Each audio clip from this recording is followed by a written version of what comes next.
The poem of the man God, the first year of the public life. Chapter 129. Jesus at the clear water. He cures the mad Roman and speaks to the Romans. 13th of March, 1945. Today Jesus is with the 9 remaining disciples, as the other 3 have left for Jerusalem. Thomas, who is always cheerful, is therefore engaged both with his vegetables and with other more spiritual tasks, while Peter, Philip, Bartholomew, and Matthew look after the pilgrims, and the others go to the river to baptize, a real baptism of penance, owing to the bitterly cold wind. Jesus is still in his corner in the kitchen while Thomas bustles about, but is very quiet so as to leave the master in peace, when Andrew comes in and says, "Master, there is a very sick man who I think should be cured at once, because they think that he's insane, but they are not Israelites. We would say that he is possessed. He howls, bawls, and writhes. Come and see him yourself." "I am coming at once. Where is he?" "He is still in the field. Can you hear that howling? It's him. It sounds like a beast, but it's him. He must be rich, because he is accompanied by a well-dressed man, and he was taken out of a magnificent wagon by many servants. He must be a heathen, because he curses the gods of Olympus." "Let us go." "I'm coming to see him too," says Thomas, who is more curious to see than worried about his vegetables. They go out, and instead of going towards the river, they turn their steps towards the fields, which separate this farmstead, as we would call it, from the steward's house. Some sheep browsing in a meadow becomes frightened and scatter in all directions. The shepherds and a dog, it is the second dog which has appeared in my visions, endeavour in vain to gather them together. In the middle of the meadow there is a man who is bound fast, but nevertheless he jumps like a madman and utters frightful cries, which increase more and more as Jesus draws near. Peter, Philip, Matthew, and Nathanael are standing nearby, perplexed. There are also some other people there, all men, because the women are afraid. "You have come, master? See what a fury he is," says Peter. "It will soon be over." "But he is a heathen, you know." "And what does that matter?" Because of his soul." Jesus smiles slightly and proceeds. He reaches the group around the madman, who is becoming more and more agitated. A man, clearly a Roman by his dress and his clean-shaven face, comes away from the group and greets. "Hail, master! Your fame reached me. You are greater than Hippocrates in curing, and greater than Aesculapius' simulacrum in working miracles for the sick people, I know. That is why I have come. My brother, see him, insane because of some mysterious disease. No doctor understands it. I went with him to Aesculapius' temple, but he came out worse than before. At Ptolemy I have a relative who sent me a message by a galley. It said that there is one here who cures everybody, and I came. What a dreadful journey!" "It deserves a reward." "But mind, we are not even proselytes. We are Romans, faithful to our gods. You call us heathens. We come from Sybaris, but we are now at Cyprus." "It is true you are heathens." "So, there is nothing for us?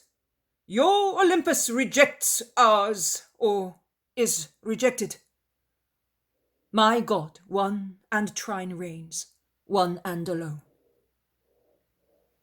"I have come in vain," says the disappointed Roman. "Why?" "Because I belong to another god." "Souls are created by one God only." "So?" "A soul, the divine thing that is created by God for every man, a companion in lifetime, It survives after lifetime. And where is it? In the depth of one's ego. But although as a divine thing it is inside the most sacred sanctuary we can say of her, and I say her and not it, because she is not a thing, but a true being worthy of full respect, we can say that she is not contained, but contains. By Jove! Are you a philosopher? I am reason united to God. What you said made me think that you were... And what is philosophy, when it is true and honest, but an elevation of human reason towards the infinite wisdom and power that is towards God? God, God, I have that poor wreck there who upsets me, but I am almost forgetting his state to listen to you, divine one. I am not divine as you understand the term. You call divine who is superior to man. I say that that word is to be given only to him who is from God. Who is God? Who has ever seen him? It has been written, "Hail you who formed us." When I describe human perfection, the harmony of our body, I celebrate your glory. It was said, "Your bounty shines in the distribution of your gifts to all those who live, so that every man might have what is necessary. And your wisdom is revealed by your gifts, and your power by the fulfillment of your will." Do you recognize these words? If Minerva assists me, they are of Galen. But how do you know them? I am dumbfounded. Jesus smiles and replies, "Come to the true God, and his divine spirit will indoctrinate you in the true wisdom and piety, which is to know yourself and worship the truth." But that is Galen again. Now I am certain. Besides being a doctor and a magician, you are also a philosopher. Why don't you come to Rome? I am neither a doctor, nor a magician, nor a philosopher, as you say. But I am the witness of God on the earth. Bring me the invalid. They drag him there while he howls and writhes. See, you say that he is insane, and that no doctor can cure him. It is true. No doctor, because he is not insane. But one of the infernal gods, I say so for you, a heathen, has entered him. But he does not have the python spirit. On the contrary, he only tells false things. We call him demon, not python. There is a speaking one and a dumb one that deceives by means of seemingly true reasons, and one that is only mental derangement. The former is more complete and dangerous. Your brother is possessed by the latter, but now he will get rid of it. How? He will tell you himself. Jesus orders. Leave the man! Go back to your abyss! I am going. My power is too weak against you. You expel me and gag me. Why do you always beat us? The spirit has spoken through the lips of the man, who then collapses exhausted. He is cured. Release him without any fear. Cured? Are you sure? But I adore you. The Roman is about to prostrate himself, but Jesus does not allow him. Raise your spirit. God is in heaven. Worship him and go towards him. Goodbye. No, not so.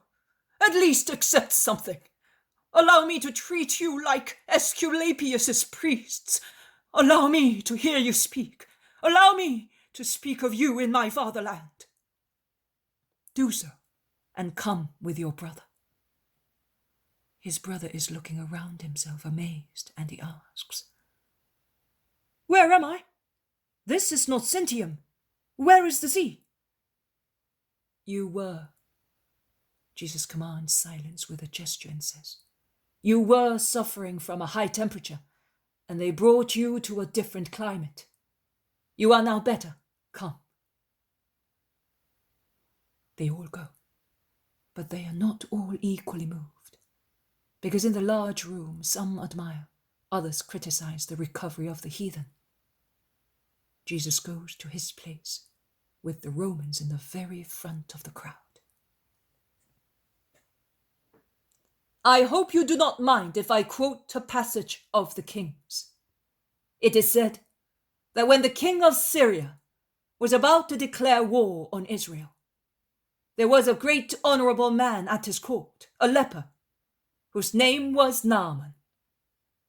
A young girl of Israel who had been captured by the Syrians and had become his slave said to him, "If my Lord went to the prophet who is in Samaria, he would certainly cure him of his leprosy."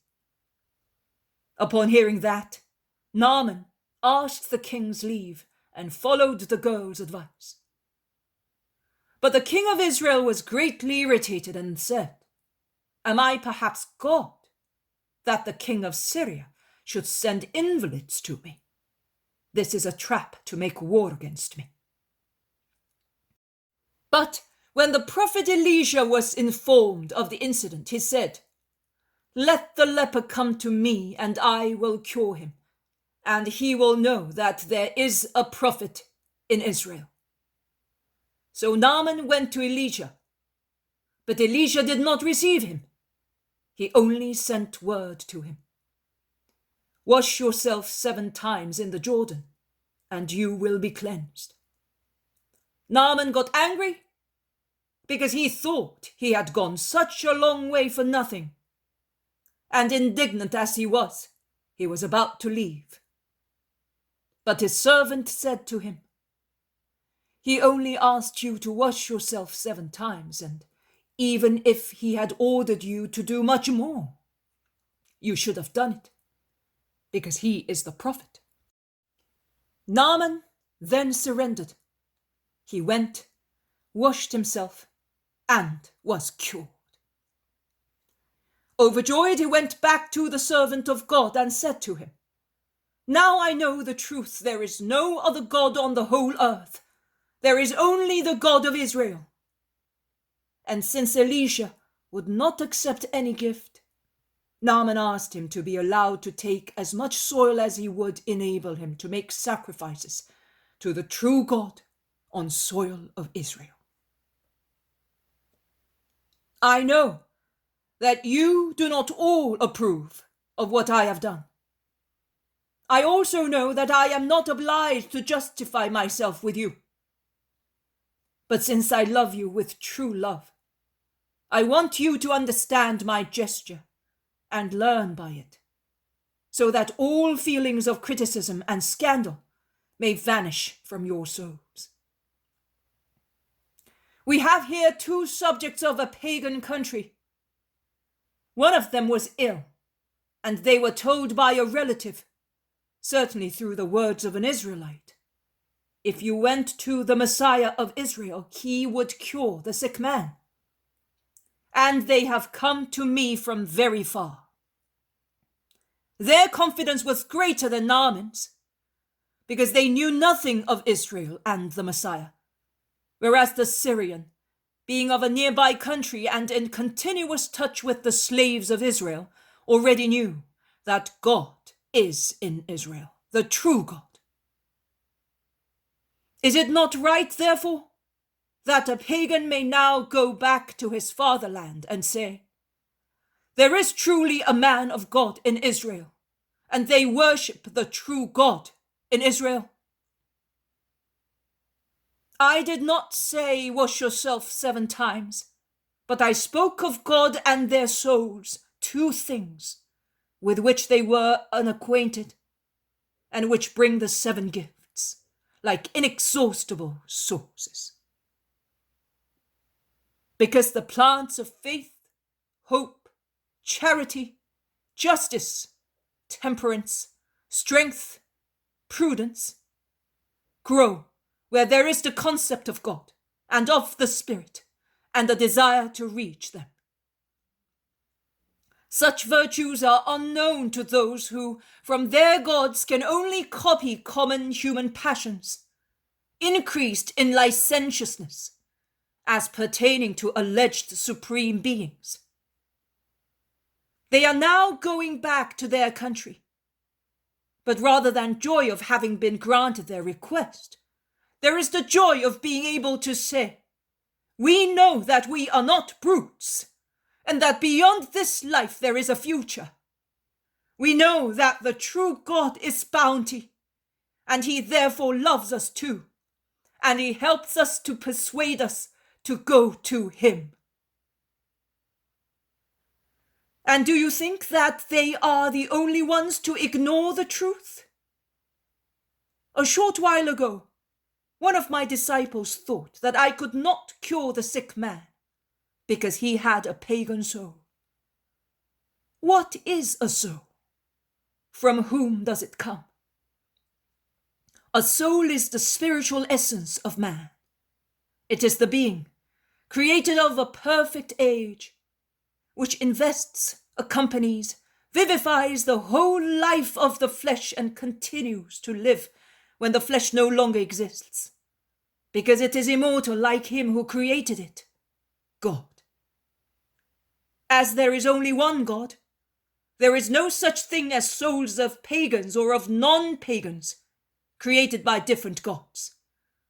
There is only one power that creates souls, and that is the power of the Creator, of our one, only, powerful, holy, good God, with no other passion but love, perfect charity, a completely spiritual charity, which I call also a completely moral charity, in order to be understood by these Romans. Because the concept of spirit is not understood by these little children who know nothing of the holy words. Do you think that I have come only for Israel? I am the one who will gather all races under one pastoral staff, the heavenly one. And I solemnly tell you that the time will soon come when many heathens will say, "Let us have that much that will enable us to consummate sacrifices to the true God, to the one and trine God in our pagan land." I am the word of that true God. They are now going. They are more convinced than if I had crushed them with disdain. They have perceived God in the miracle and in my words, and they will tell when they go back. Further, I ask you, was it not fair to reward so much faith? Although disconcerted by the opinion of doctors and disappointed by useless visits to temples, they still had faith to come to the unknown one, to the great unknown one in the world, the one derided and mocked at and calumniated by Israel, and say to him, "I believe you can." The first chrism to the new mentality is granted to them because they believed. I did not cure them so much of a disease as I did of their wrong faith, because I placed a chalice near their lips, and the more they drink of it, the thirstier they will become, the thirst for the knowledge of the true God. I have finished. I say to you, people of Israel, have the same faith as they had. The Roman draws near with his cured brother. Well, I no longer dare say, by Jove, but on my honor as a Roman citizen, I swear to you that I shall thirst after what you said. But now I must go. Who will give me more to drink? your spirit, the soul that you now know you have, until the day when a messenger of mine will come to you. Not you? No, not I. But I shall not be absent, although I am not present. And just in a little more than 2 years' time I will present you with a gift, which is greater than the recovery of your brother so dear to you. Goodbye, both of you. Persevere in the sentiments of faith. Hail, master! May the true God save you! The 2 Romans go away, and they can be heard calling the servants with the wagon. And they did not even know that they had a soul, exclaims an old man. Yes, Father, and they accepted my word better than many in Israel. Now, since they have given such rich alms, let us help the poor people of God with a double and treble measure, and let the poor pray for those benefactors who are poorer than they are, that they may achieve the true and only wealth, which is to know God. The veiled woman is weeping under her veil, which prevents one from seeing her tears, but not from hearing her sobs. That woman is weeping, says Peter. Perhaps she has no money left. Shall we give her some? She's not crying for that. But go and say to her, fatherlands pass away, heaven remains. It belongs to those who have faith. God is bounty, and he therefore loves also sinners, and he helps you to persuade you to go to him. Go, tell her that, and then let her weep. It is poison coming out of her. Peter goes towards the woman who has already started walking towards the fields. He speaks to her and then comes back. She started crying louder, he says. I thought I was going to comfort her. And he looks at Jesus. She is in fact relieved. Also, joy makes people weep. Who knows? Well, I will be happy when I see her face. Will I see it? On doomsday. Divine mercy! But I will be dead then. And what shall I care to know that? I shall be looking at the eternal Father then. Start doing that now. It is the only useful thing. Yes, but master, who is she? They all laugh. If you ask that question again, we will go away at once, so you will forget her. No, master. However, it is enough if you stay. Jesus smiles. That woman, he says, is the remains of a meal and an early fruit. What do you mean? I do not understand. But Jesus leaves him and goes towards the village. He is going to Zacharias'. His wife is dying, explains Andrew. He sent me to tell the master. You make me angry. You know everything. You do everything and you never tell me anything. You are worse than a fish. Peter vents his disappointment on his brother. Peter, don't get angry. You speak also in my place. Let us go and haul our nets. Come. Some go to the right, some to the left, and it all ends.